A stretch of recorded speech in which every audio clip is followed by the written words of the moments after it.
Hello everyone, मैं doctor प्रगति गुप्ता और आज इस वीडियो में हम बात करने वाले हैं क्या हीट थेरेपी से या मालिश करने से लकवा ठीक हो जाता है या इसके कोई बेनिफिट्स होते भी हैं या नहीं होते हैं। तो अगर हम बात करें हीट थेरेपी की या मालिश की, तो ये डायरेक्टली आपके पैरालिसिस को ठीक नहीं करता। आज इस बात को अच्छे तरीके से समझ लीजिए, क्योंकि जो डैमेज है वो आपके ब्रेन के अंदर हुआ है। पहले जब आप एकदम हेल्दी थे, आपकी बॉडी में कहीं भी मसल्स में कोई स्टिफनेस नहीं थी, मूवमेंट में कोई दिक्कत नहीं थी, बट अचानक से स्ट्रोक हुआ, चाहे क्लॉट आया या हेमरेज हुआ, उसके कारण से आपकी मांसपेशियों में अब अकड़न आ गई है, मूवमेंट उतनी अच्छी नहीं हो पाती, चलने फिरने में तकलीफ होती है, बोलने में दिक्कत हो सकती है।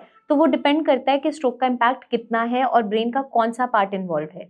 उसके अकॉर्डिंग हम देखते हैं कि कितने टाइम में रिकवरी आनी स्टार्ट हो जाती है। तो पेशेंट को ये समझना बहुत इंपॉर्टेंट हो जाता है कि ये एक न्यूरोलॉजिकल डिसऑर्डर है, मतलब ब्रेन का डिसऑर्डर है जिसके अंदर आपकी मांसपेशियां इन्वॉल्व होती है। तो डायरेक्टली इसका जो रिलेशन है वो ब्रेन के साथ है। ब्रेन का जो हिस्सा काम नहीं कर रहा है, वो आपकी बॉडी के जिस भी पार्ट को कंट्रोल करता है, उसकी फंक्शनिंग को कंट्रोल करता है, उसमें चेंजेस या वीकनेस आनी स्टार्ट हो जाती है। मसल्स में टाइटनेस बहुत ज़्यादा होने स्टार्ट हो जाती है, स्पास्टिसिटी मिल जाती है, मतलब कि अकड़न होने लगती है। तो उस कंडीशन में मालिश का या हीट थेरेपी का यही रोल है।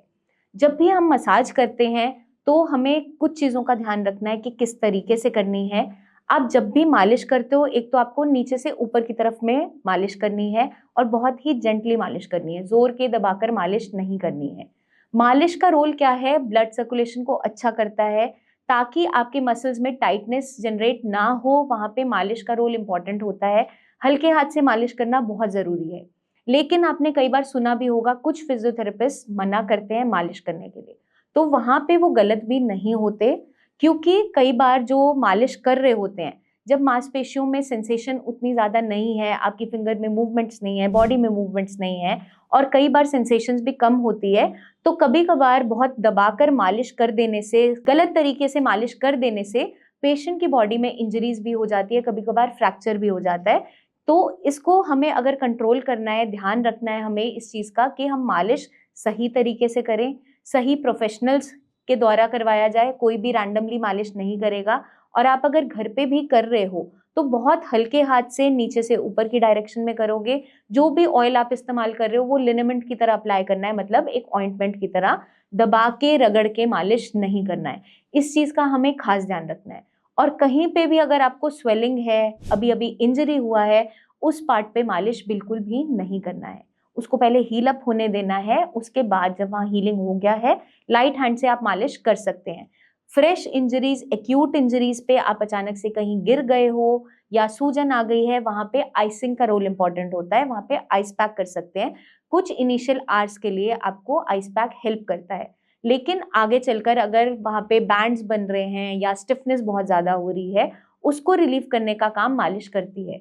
और साथ के साथ हम हीट थेरेपी की अगर बात करें, हीट थेरेपी का मतलब क्या होता है कि जितनी भी मांसपेशियां स्टिफ हो रही है, वहाँ पे पेन बन रहा है, उसको रिलीव करने के लिए हम हीट थेरेपी दे सकते हैं।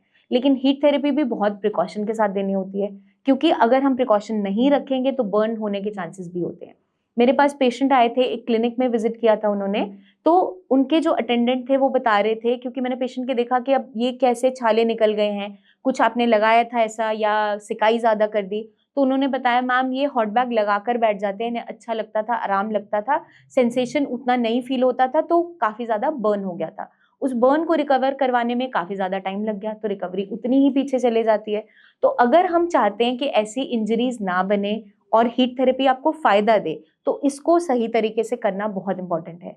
तो आप कैसे कर सकते हो? जितने भी हॉट बैग्स अवेलेबल होते हैं, उसको डायरेक्टली आपको अफेक्टेड पार्ट पे रख नहीं देना है। आप पहले उसे टच करके देखोगे अपनी स्किन पे, जो अटेंडेंट दे रहा है पेशेंट को, पहले अपनी स्किन पे लगा के देखेंगे, upper side of the hand वो टच करेंगे, क्योंकि यहाँ सेंसेशन काफ़ी ज़्यादा फील होती है, सेंसिटिव होता है।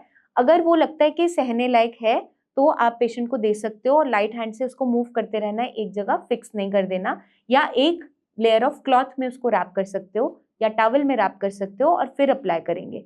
क्योंकि कई बार स्किन पे रैशेज़ होना, जिन लोगों की स्किन सेंसिटिव है, रैशेज़ बन जाते हैं, बर्न्स बन जाते हैं, इस चीज़ से बचाने के लिए हमें सही तरीके से सिकाई करना इंपॉर्टेंट है। क्योंकि हम कोई चीज़ अगर कर रहे हैं, कोई भी प्रोसीजर कर रहे हैं, तो उसके बेनिफिट्स हमें उठाने हैं, ना कि उसके साइड इफ़ेक्ट्स लेने हैं। तो अगर आप राइट गाइडेंस में सही तरीके से चीज़ों को अपनाओगे तो डेफिनेटली आपको वहाँ पे रिजल्ट्स मिलेंगे। अब कुछ कंडीशंस में हमें ध्यान ये रखना होता है कि जिन लोगों का बीपी बहुत ज़्यादा हाई होता है, उन्हें बहुत ज़्यादा सिकाई नहीं करनी है, क्योंकि एकदम से घबराहट होना उन्हें स्टार्ट हो जाता है, एंग्जाइटी होने लगती है, तो आपको लिमिटेशन में सिकाई करनी है और जब रिक्वायर्ड है तो ही करनी है। जैसे मैंने आपको बताया कि एक्यूट इंजरी जब हुआ था तो आइस पैक कुछ घंटों के लिए आपको लगाना होता है, और उसके बाद जब आपको लग रहा है कि वहाँ पे अब थोड़ा बेटर हो रहा है और बहुत ज़्यादा स्टिफनेस बढ़ रही है, तो हम वहाँ पे हीट पैक दे सकते हैं। तो इसकी हेल्प से ही हमें जो है सही तरीके से हीट थेरेपी भी लेना है, चाहे मालिश हो वो भी करना है। जिन लोगों की स्किन ज़्यादा सेंसिटिव होती है उनका खास ध्यान रखना है कि दबा के मालिश वैसे भी नहीं करना है, और ऑयल्स का भी ध्यान रखना है। कुछ ऑयल्स जो आपके पेन रिलीविंग ऑयल्स होते हैं वो स्किन पे रैशेस भी दे देते हैं, तो अगर ऐसा हो रहा है तो आप उसको डाइल्यूट करके इस्तेमाल करेंगे और ज़्यादा रब नहीं करेंगे, हल्के हाथ से लगाकर छोड़ देंगे। 1-2 घंटे बाद आप एक टॉवल को गर्म पानी में डिप करके स्पॉन्ज करके क्लीन करोगे, ओवरनाइट नहीं छोड़ना है, या फिर आप मालिश के 1-2 घंटे बाद पेशेंट को नहला दीजिए। तो हाइजीन का ध्यान रखना भी बहुत इंपॉर्टेंट है, क्योंकि जितने भी मैंने केसेस देखे हैं, चाहे आपका ऑयल लगाने से, मालिश करने से या फिर हीट थेरेपी देने से, वहाँ पे स्किन में कोई स्किन डिजीज़ बना या रैशेज़ बना या बर्न बना, वो हमारी लापरवाही से ही बनता है। तो हमें सतर्क होके काम करना है, अलर्ट होके काम करना है, राइट गाइडेंस के अंडर काम करना है, तो ये आपको बेनिफिट ही देगा। इवन जैसे विंटर्स बढ़ती चले जाएगी, आपको कहीं पेन हो रहा है, अकड़न ज़्यादा बढ़ रही है, तो वहाँ पे मालिश और हीट थेरेपी आराम देगी।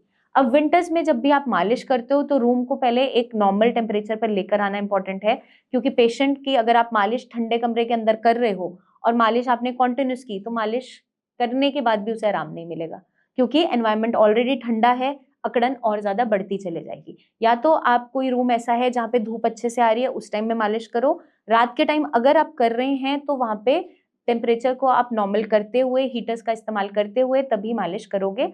अदरवाइज़ आपको कुछ दिन के लिए अवॉइड करना है जब वेदर बहुत ज़्यादा क्लाउडी या फिर रेनी है।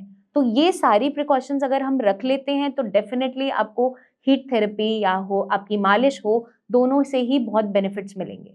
बट अभी भी मैं आपको यही कहूँगी कि सिर्फ अकेले ये थेरेपीज़ आपके लकवे को ठीक नहीं कर सकती, क्योंकि हमें ठीक करना है ब्रेन के लेवल पे, रूट कॉज़ के लेवल पे, जहाँ पे एक्चुअल नुकसान हुआ है।